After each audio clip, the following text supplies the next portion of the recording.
as is currently located on this property. The proposed Topgolf facility fits into the current footprint of where the existing driving range is. The boundaries of the special use on this property will be similar in dimension to the existing driving range. This redevelopment of this area will actually enhance and beautify a portion of one of the major access roads leading into the city of Wooddale. Question 3. Since the special use requested is already in operation at the property and has been in operation for over 10 years, there should be no evaluation in adjacent property within the neighborhood. In fact, the proposed special use should actually increase the value of property in the neighborhood by providing a new, modern facility which is unique to the suburban area. Question 4. Based on the special use requested, we see no reason or issue that would discourage or impede the development or use of adjacent land in this area. Question 5. There are existing utility connections for electric and gas that can be utilized for the special use. Sewer and water connections would have to be provided by the Village of Itasca, and we believe this request will be allowed by Itasca. Additional parking between 60 and 70 spaces would be provided adjacent to the existing parking lot that is currently on site. Question 6. Additional parking would be provided adjacent to the existing parking lot that is currently on site. There are no residential homes within 250 feet of the proposed special use area that would be affected by parking issues. The existing entrance exits to and from the Salt Creek Golf Club would be utilized for access onto Prospect and Thorndale Avenues. Question 7. The special use area has been in existence as a driving range for over 10 years. The proposed special use area would be enhanced by the construction of a modern, state-of-the-art facility that would be used as a target driving range, miniature golf course, and other related amenities. We believe the enhancement of the existing driving range area will be a very positive development and improvement that will benefit the residents and business community for the city of Wooddale for years to come. Thank you. Do you have anybody else going to be presenting? No, I don't believe so. Actually, Mr. Chairman, just one more thing. Mike Bersani, attorney for the... Well, we want to go up to the podium, please. Sure, I can.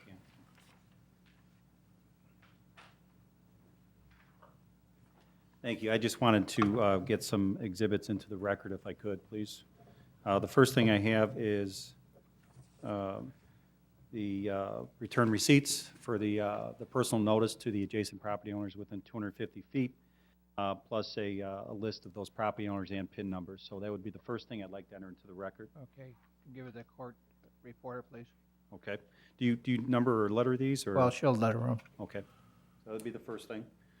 The second thing is, in order of Mr. Wallace's presentation, which did you do first? Green one. The green one. Okay, thank you.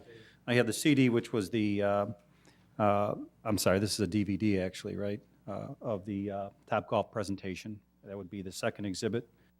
The third would be the CBS News DVD of the news report that was played verbally to the commission. And then finally, I have the PowerPoint presentation, which is also on a CD as well, so that would be the other exhibit. And then I've got a copy of that PowerPoint in hard copy form. And that would be the exhibits we'd seek to introduce into the record, and I think that would complete our presentation at this juncture.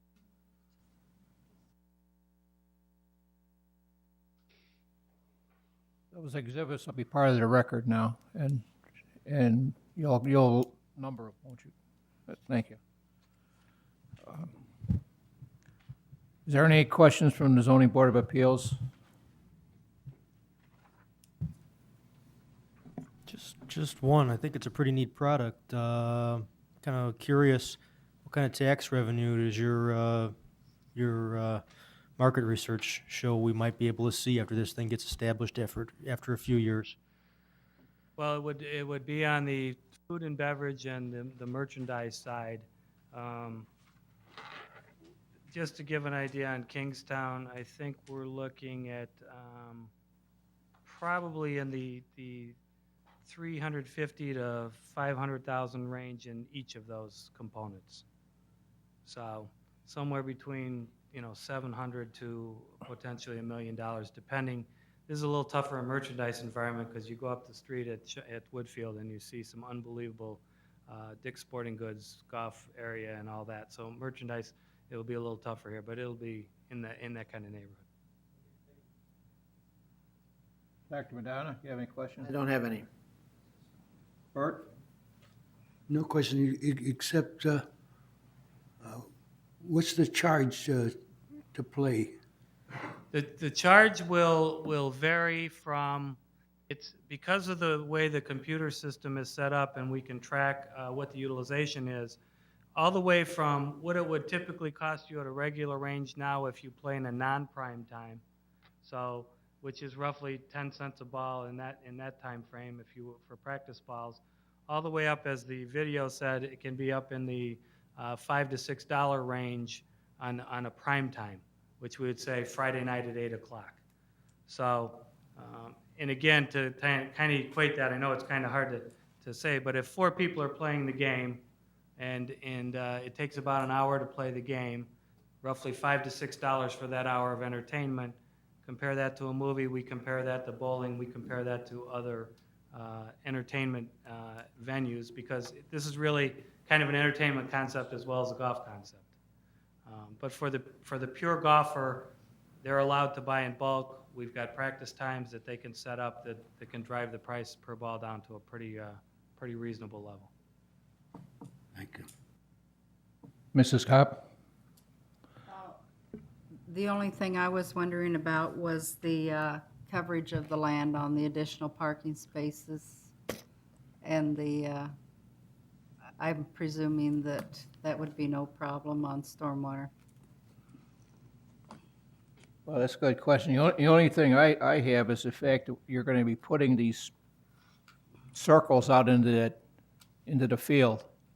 Okay, now that's in a floodplain over there, so, you might when you start figuring up cost in there, you might have a problem with drainage over there. If you're gonna dig a hole or have these pits 8 foot deep, you might be running into your surface water over there. So, I would imagine you'll have an engineer or. Right, we're gonna have to do all that. Yeah, I mean, you're gonna have to be watching it very close there, because Right. when we do get some heavy rain, that back end of that driving range gets flooded in areas there, so. Right, and we Yeah, appreciate that. to me, this is a very ambitious project that's going in, and I think it'll be an asset to our community.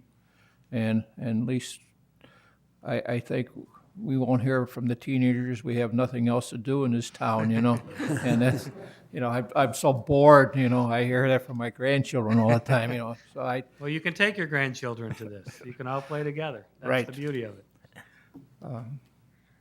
if there isn't any other questions, is there anybody in objection? Being no objectors, Roger, do you have a recommendation?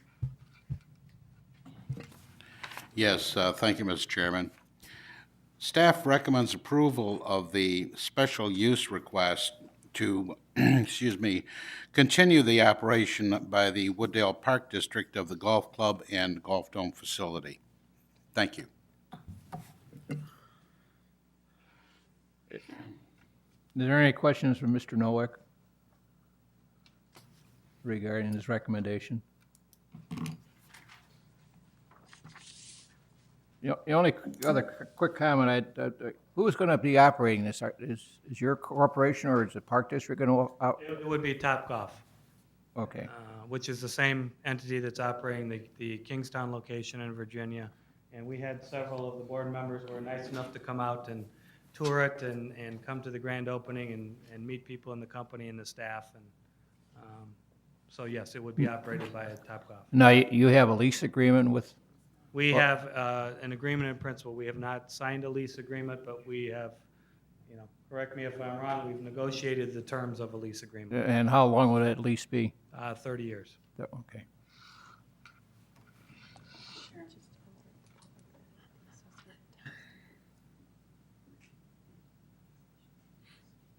What's that, that's the date then? If the board will agree to a special meeting. For the text amendment. Okay, one item we haven't covered tonight is the text amendment. The petitioners request the that we hold a special meeting on the 6th, or the 5th of June regarding this text amendment, providing this, everybody's be available for this. I have one question on the wording of Rogers. Oh, okay. Roger, my only question on your staff recommendation is your terminology. This is no longer a golf dome facility. I'd call it a golf entertainment facility or something. I guess that would be in the eye of the beholder. It's a golf entertainment facility. It's not a dome per se any longer. Replacing the dome. That's correct. We will not be doming the field in Yeah. the winter. If I can just maybe clarify maybe the terminology, under your ordinance, what we'd be requesting, once we get here before the commission on the text amendment, is basically a commercially operated driving range and miniature golf course. And that would cover this operation, including the current operation that's out there. So it is a driving range at its fundamental. Well, I think the terminology of our motion should dovetail with the usage of the proposed usage. Well, this will be, the miniature golf course and the driving facility will be one entity. That's correct, yes. That's correct. One entity will be operating both. Well, what I'm getting at is, if it comes in, we're not gonna say, okay, here, this is for the driving range and this is for the golf course. We're coming in, the special use is for both. For both, that's right. Okay. That's right. Will the golf course continue to be operated by the Park District? The course itself, the 18-hole golf Yes, course? yeah, that will remain the same. That will not change. Okay. So in essence, the driving range and what has been the Okay. dome will be replaced by this facility? That's correct.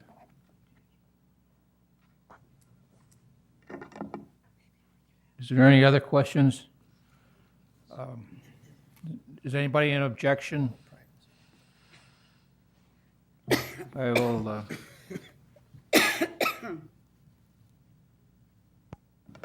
I will now entertain a motion to close this public hearing on the special use. So moved. Second. Actually, if we can I can make a request, I think, instead of closing the public hearing, maybe we can continue, since we're going to have another public hearing on the text amendment. We'd request that the commission just continue that public hearing for tonight, and we would have a public hearing on the text amendment to change the language of the ordinance, and at that time, we can close the public hearing on everything. That would be our request. Well, whatever the council says. If you'd like to, if the appropriate motion then, if the council so approves, would be a motion to continue this public hearing to June 5th, 2006, at which time we will have a companion public hearing on the text amendment that goes with this request. You've heard what our council has advised. Do I have a motion on it? I make a motion to continue this public hearing until June 5th, 2006, at which time we will have the text amendment hearing also. Do I have a second? There's been a motion and a second. Will the secretary please call the roll? Mrs. Schroeder. Oh, no, she can't. I'm sorry. Mrs. Kopp. Yes? Mr. Kadala. Yes. Mr. Cruciani. Yes. Dr. Madonna. Yes. Chairman Sy. Yes. Motion is carried, and this public hearing will be continued till June the 5th, 2006. You are. Welcome back. Go right into this. Right.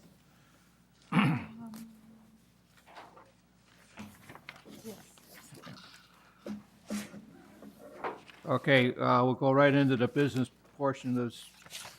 We will now take up the other matters of the business of tonight's agenda. First, the chair will now entertain a motion to approve the minutes of our last regular meeting held on April 17, 2006. Motion to approve?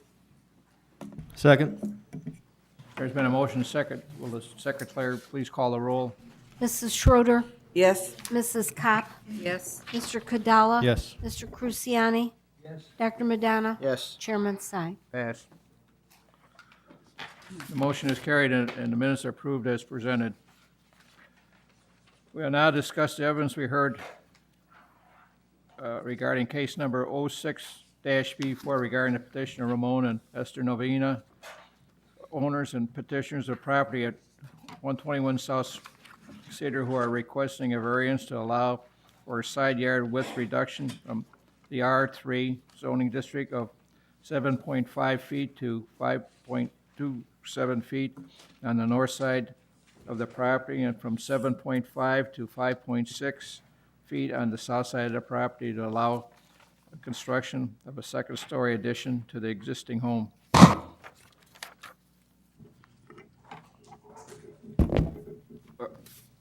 We've heard what the petitioner presented. We've heard many comments from the residents of the area, and it seems like the discussion among the residents who are, most of them are objectors, regarding saying this addition will change the complexity of the whole neighborhood, and they're concerned about if this building was built, would be no longer a street with ranch-type homes, single story, and their concern is the fact that this is built. What's going to happen if the next person comes in? They don't want the large buildings because they're afraid that the tax base in that area would go up, and the current residents can no longer afford their homes.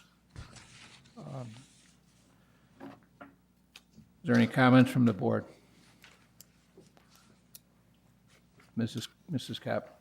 I have a question of the attorney that testified that there would be no change to the footprint of this property. And I look at the plat of survey they give me, and then I also look at the proposed building structure, and there is definitely a 4-foot change in the footprint. And I just think that that's a little bit of misinformation. Was a misunderstanding. Mr. Breen, would you go up to the? It was a misunderstanding. My client, when he informed me of that, was indicating that there would be no change as it resulted in the side yards.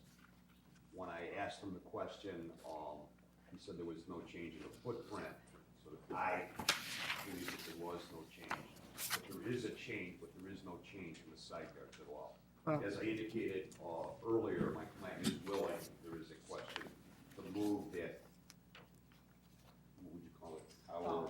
I guess they're describing it as tower or whatever, so that there would be no encroachment at all in that 7.5-foot area. So I apologize for any question. I just thought that was a definite statement, and you need to change your statements on that in the future, or however you present it, because apparently the adjacent homeowners have been advised of the same thing also. That was my comment. Mr. Cdowell? Yeah, I've been doing this for, I don't know if it's 2, I think it's 3 years now, and it still hits me funny when the presentation of the material is manipulated to suit the petitioner's interests. That I think that no change to the footprint thing may have been deliberate, may not have been deliberate, but it was out there and it was in black and white, and we're in receipt of a letter from a neighbor who, I believe the last name is Iacchini. It's written in cursive, and I haven't read this kind of cursive in a long time. Anyway, a letter saying that they feel that this is a fine project and that they'd like to support it. But it specifically says that we understand there will be no change to the footprint of the house. And And Mr. Breen mentioned that 2 or 3 times in his presentation before I asked about it. Another issue with the kitchens, whether or not 2 kitchens means that this is in fact a multifamily structure.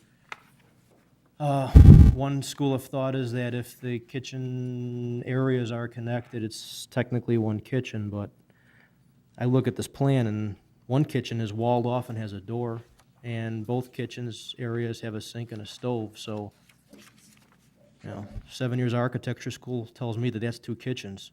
And then the floor plan is labeled kitchen 1 and kitchen 2. So I have somewhat of a concern about that. It may not be a zoning issue, but I see it and I'm concerned and I'm talking about it.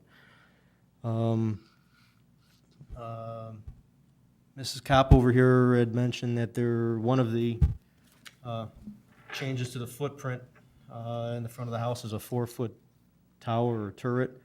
And I had mentioned previously that part of that sits within the 7.5-foot side setback.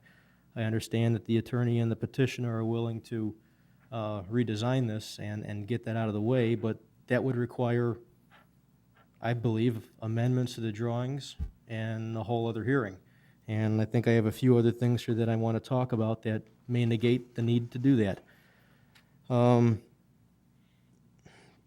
line is this does change the essential character of the neighborhood. The pictures that were shown are of Cedar Street on the other side of Montrose.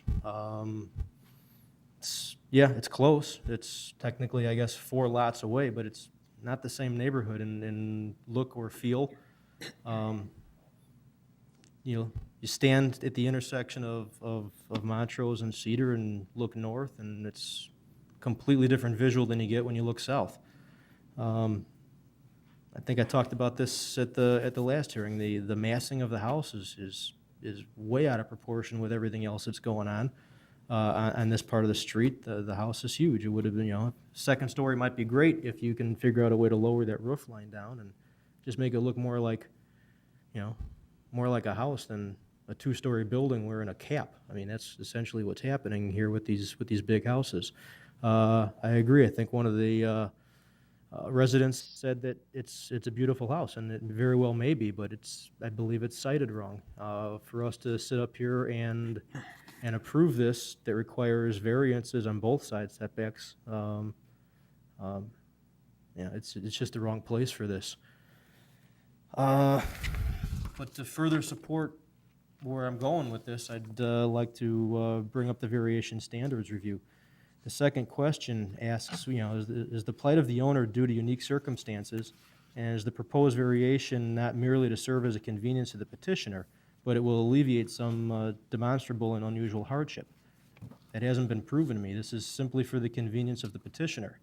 At the level to which this house is going to be reconstructed, you're well beyond 50, possibly 75% of the structure being altered, possibly 50% of probably adding another 100% to the value of the property when it's finished. At that point, it's not much more, if at all, any more expensive to tear down and start from scratch, sir. I think they're trying to find an easy way out to not conform to new standards. Either way, granting this is simply granting a request so that it becomes easier for the petitioner to do this construction. The fifth question talks about how will a proposed variation impair an adequate supply of light or air to adjacent property. It may not be a health issue, but in single-family residential zoning, almost 30-foot tall building next to a ranch is going to alter the amount of light, at least to one of the neighbors at some point during the day. Like I say, not a health issue, but it certainly is a negative impact as far as light goes. Their answer does not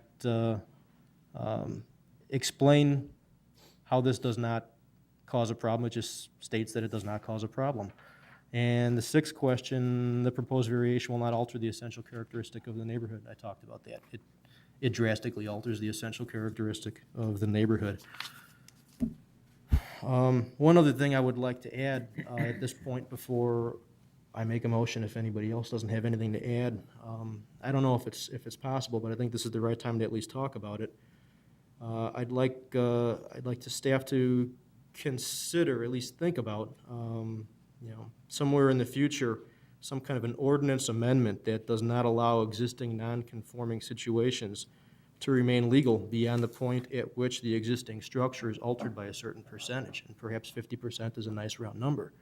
I think we're seeing that a lot, and I think a lot of builders or homeowners are, I don't know if I want to use the term getting away with doing this, but it's no longer the same house. I mean, it's different if you want to change a roof line or an addition that increases the house's size by 25 or 35%. But they're more than doubling the size of this house. I mean, it's no longer the same house. Just because that's where the walls happen to be is not a good enough reason to say, yeah, okay, let them build up. So with that being said, I'd like to make a motion, but I'd like to open the floor to any other members before I do that. Any other comments, Dr. Madonna? I do. Mine's going to be a little bit different than Mr. Cadala's, and although I certainly hear everything that he is saying and what the people have said, the biggest concern that I see is that we have a home that was built in 1966, approximately 40 years old, that if you looked at the picture and when I walked around the house itself, that certainly would seem to need improvement. As a consequence, I'm looking at it and saying, here's an owner now who has been an owner since 1986, and as a consequence, the zoning ordinance has changed, therefore created the variation. So that the structure that currently exists, that I believe should be improved, is in violation. If we deny the request to make this improvement because of the variation that currently, the violation of the variation that currently exists, we're just allowing the structure to remain non-conforming now. Where I did have a problem, and I was certainly prepared to do just the opposite of Mr. Godala's motion, and that's to vote in favor of it. Where I do have a problem, however, is twofold. Number one is that when I see the double kitchen, I do get a little bit alarmed, even though it may not be it could be considered to be a zoning issue if, in fact, we're talking about not a single family but a multiple dwelling unit. The second thing is that it concerns me also is the fact that why not just tear it down, start from scratch, get back to your 7.5, you don't need us, you don't need a zoning hearing. You can build your structure any which way you want. You certainly can build this structure because there would be no variation. You would not have a variation at that point. I know, but it's adding up a lot of expenses though. Well, you know, the expenses themselves seem to be tremendously high no matter what you're doing. You basically are starting with a new structure and coming up with a new structure. Where I have a problem is to say someone who has been here for 20 years wants to improve their property and is subject to a house was built on a pre-existing zoning ordinance that allowed it to be conforming. The zoning ordinance gets changed and now it becomes non-conforming, and they want to make an improvement to it. I do believe, unfortunately, this may be overkill, and therefore I'm going to agree with the motion, which appears to be in the direction of not approving it, but I still have that concern that we have an owner who has been here for 20 years that we may be forcing out. Some of the comments from some of the residents in objection were that you're going to be forcing people to move out of Wooddale. We may be doing the same thing right here with someone who wants to improve their piece of property, who has been an owner for 20 years. That's where I have a little bit of concern.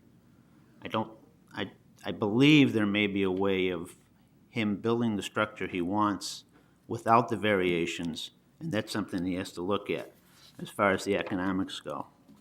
I don't believe a hardship, and because of that, I don't believe enough of a hardship has been created, and the facts and findings do not support that hardship. That's my comments. Mrs. Schroeder? I'm in full agreement. I just feel that there's not enough of a hardship to warrant the overkill, as Dr. Madonna said. Mr. Cruciani? I agree with this gentleman. John? There's too many things that are wrong with it. I think it doesn't belong in that area. It's a multiple, I think it's a multiple residence. It's not a single furnishings in it and the height of it. Mr. Chairman, Mrs. Kopp? may I ask Roger a question, please? Sure.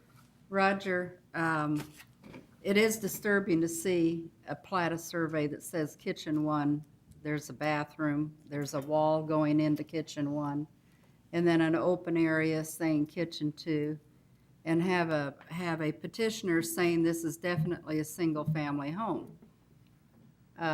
Now, we're taking the man's word for it. So we let him build it, and all of a sudden, it's a 2-family home. What recourse do we have? None.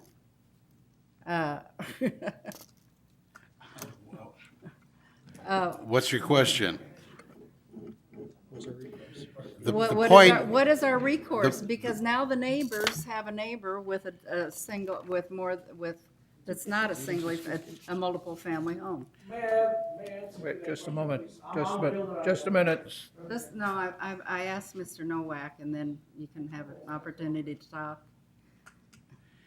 theoretically, at this particular level, the Zoning Board of Appeals, Plan Commission, the necessity of submitting building drawings is not a requirement, not specific to the types of layouts that they have with respect to the structure itself. They could give you an overview of a preliminary change or a rendering of what's going to be built. And then, by all means, you would not necessarily know what the interior would look like. Then that would fall upon the responsibility of the Building Safety Division that does the plan review. And then, should they detect something that was irregular, such as a second prohibited kitchen within a single-family residence, or I'll give you another example of multiple entries and exits. And but then again, too, oftentimes this is really taken at face value, and the word of the individual who possibly is making a statement that just his particular family is living there. I believe a few years back, we had a similar occurrence with the home on the west side of town. I can't remember the specific street address, but it was very similar, and I'd be the first to agree that the house, from the rendering that was submitted, and even after the house was approved and constructed, looks like a multi-family home. It does. It looks But- like a tri-level, like it has 3 floors, Exactly. yeah. So you know, you're familiar with the house, but oftentimes we're subject to the honesty of the individuals, and it's only thereafter that sometimes we find out that they have reconfigured certain areas in order to make it a non-conforming with regard to occupancy or so. And then what recourse does the city have when it becomes non-conforming? I want an education here. Well, if it has to do with increasing the number of occupants above and beyond a single family or blood relationship, then oftentimes it's the neighbors who give a call to the city hall to mention the fact that they do believe that something that should be prohibited is going on, and then we in turn send out inspectors and/or the police department in order to investigate. Based upon the findings, certain things occur.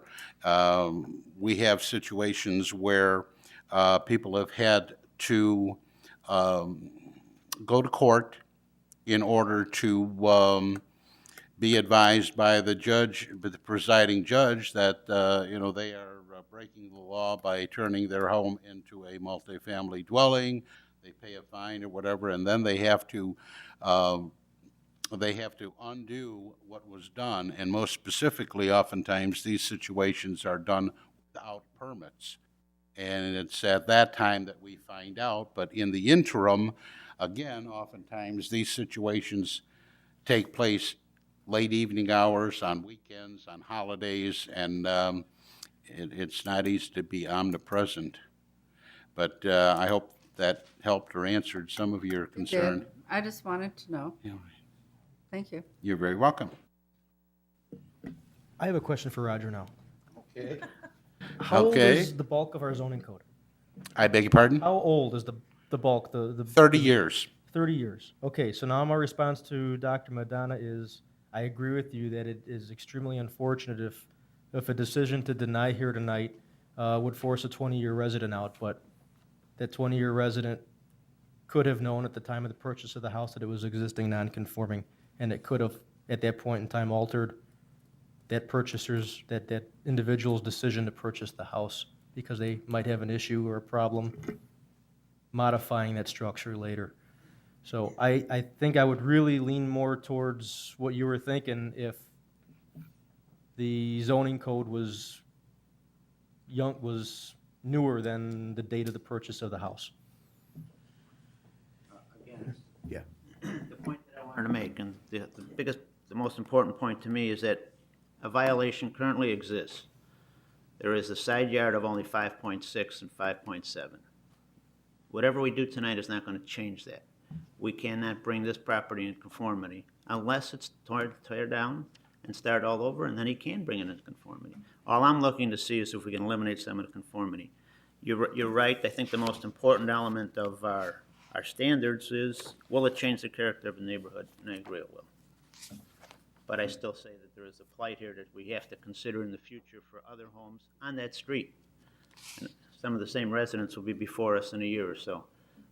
Problems. Is there any other discussion or comments? Well, I'd like to have a motion. If I may, I'll, based on the facts as presented by the petitioner's attorney this evening, and what I feel are an inability to adequately support their plight and answer the review questions in a way that is coherent with us being able to approve it. I feel my motion should be to deny the request for a variance. Okay, we have a motion to deny. Do we have a second? I'll second it. Okay, we have a motion and a second to deny the variation at 121 South Cedar. Will the secretary please call the roll? Mrs. Schroeder, Yes? Mrs. Kopp, Mr. Kadala, Yes. Mr. Cruciani, Yes. Dr. Madonna, Yes. and Mr. Sy. Yes. The motion is to deny the request seeking a variation of side yard setbacks for the property located at 121 South Spruce.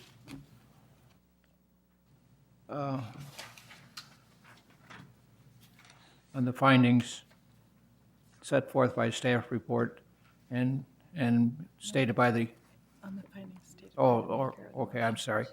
On the findings stated by the maker of the motion. Okay, then. There will be no, What? there's no deliberation. No, we're just going to say it's continued. Yeah, the second item is regarding case number 06 SU/TA06, and this will be continued until June the 5th, 2006 at 7:30 PM. And this will take in effect for the text amendment hearing. Your motion?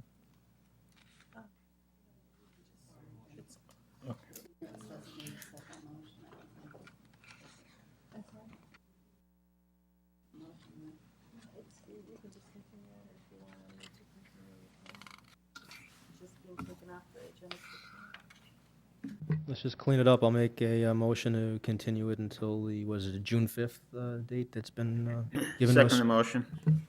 Special meeting. We have a motion second.